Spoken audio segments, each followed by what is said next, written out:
ברשות הרבנים, mon cher ami Myria, la famille, les parents de Madame Chibango de Ochim, Tori, Amen, mon cher ami Youssef Bencheprit, avec qui j'ai eu des doutes et des limoutes. D'abord, Myria, je voulais te dire que tu nous as beaucoup impressionnés cette année.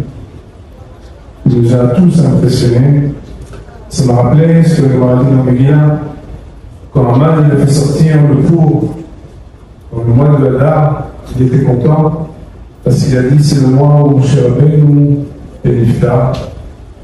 Et la Gemara a dit il ne savait pas que c'était le mois aussi où Moshe Rabbeinu était né. Et Rashi, en chapitre Zatzal, il avait l'habitude de toujours citer ce Rashi Kedai Alida Shetechaper Alamita. Il y a quelque chose dans la naissance qui vient de chaper, ça veut dire nettoyer la mita à la mort. Et de là, Noël a l'habitude de dire que lorsque une mita, elle ne donne mieux qu'une mita, alors la mita, elle fait désespérer, elle décompose, elle déconstruit. Mais lorsque la mita, elle donne mieux, elle est là, lorsqu'on est capable de faire naître des choses qui n'étaient pas encore là, justement là où on aurait pu être totalement démoli, alors là, Kedai, Alida, je te rappelle la mita. L'amour, c'est ce qui donne la naissance, et l'amour, c'est ce qui maintient la vie. C'est vrai pour la vie du corps, c'est vrai pour la vie de la Rouhaniout. Et dans un couple, il n'y a pas un Talmid Chacham, il n'y a pas un Avrech, il n'y a pas un Bachor Yeshiva qui ne reçoit pas l'amour de son épouse, de sa maman. Sans amour, il n'y a rien qui pousse, il n'y a rien qui grandit. On est donc tenu de reconnaître que cet amour que vous avez reçu, toi, Myria, les enfants, la famille, les petits-enfants, c'est un amour qui ne tarit pas, qui reste fort et présent. Et comme les Chachamim nous disent, le tzadikim, la spiritualité d'une femme juive qui s'est donnée toute sa vie, nefesh pour la Torah, c'est une spiritualité qui reste présente et qui vous accompagne.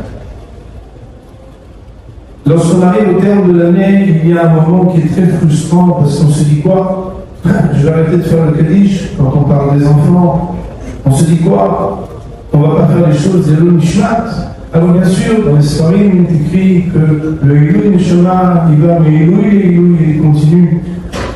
Alors il faut savoir que si, pendant les 12 mois, on dit qu'il faut faire une mission de Nishmat, de Niftar, à partir des 12 mois, le Niftar, il est dans des espaces spirituels de celui qui est encore plus élixir cher pour les enfants.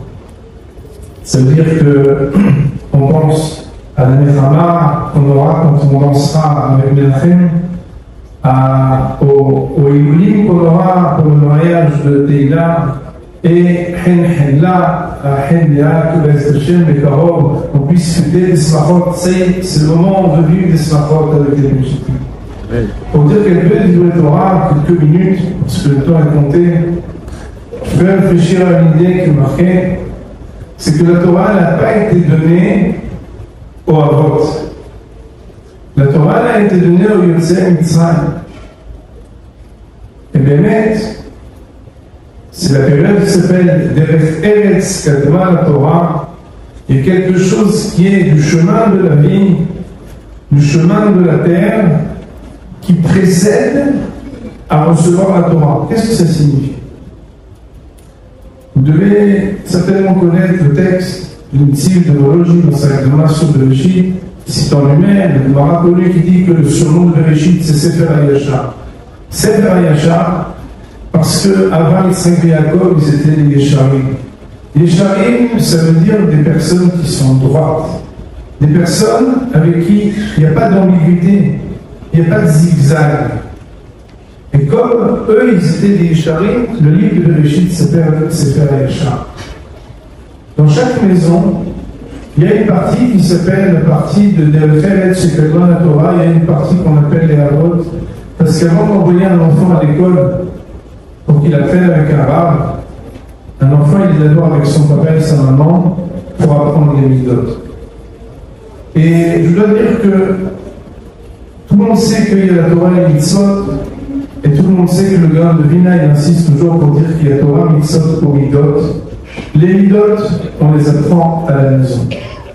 Quand on a de fortes personnalités, comme Yahya, Shimhien, comme Zichronah Ibracha, son épouse, qui sont des personnes qui se sont construites, qui ont énormément de choses à donner, il faut être très fort pour pouvoir construire une famille avec des tribus qui chacun ont leurs attributs et leurs qualités particulières avec le droit d'exister. Akadosh Baruch Hu lui-même, il s'est réduit pour permettre que nous existions. Et chaque papa et chaque maman, même si des fois ils ont des forces et des capacités, ils doivent être capables de faire la place à leurs enfants pour qu'ils se développent. Madame Nathalie, elle nous entend, son esprit est présent pendant cette soirée. On apprend de cette grande dame quelque chose de très fort. C'est que, avec et malgré toute la grandeur que toi, Yahya, Shimhien et Nathalie, vous avez eu, vous avez permis que vos enfants ils aient de référer chez la Torah la possibilité de développer chacun sa personnalité. Et il faut dire des choses très franchement. J'apprécie énormément, qui est un ami de longue date, et quelque chose chez vous dans la famille qui est spécial, c'est que vous ne faites pas semblant. Vous n'essayez pas d'imiter. Et dans la vie, on n'imite pas les autres quand on n'a pas besoin de les imiter, parce qu'on a soi-même des singularités, on a des personnalités. Et ça, c'est quelque chose qui est très grand. Et je dois dire que j'étais moi très ému. Qu'est-ce que c'est beau d'entendre Yahya parler de sa femme. Qu'est-ce que c'est beau d'entendre les enfants et la famille et les parents de Madame Shibadou de votre Tovim quand ils parlent de Nathalie Zichronah Ibracha.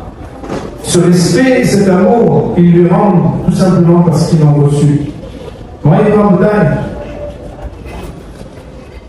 Un enfant qui a eu le droit de développer sa personnalité, c'est un enfant qui réussira quoi qu'il arrive.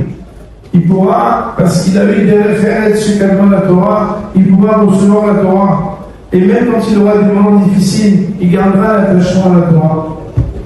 Et quand un enfant il reçoit le respect et l'amour, et c'est des témoignages qu'on a vu, tout celui qui est venu dans les Shiva, vous avez entendu comment chacun des enfants il parlait de sa maman. C'était très émouvant.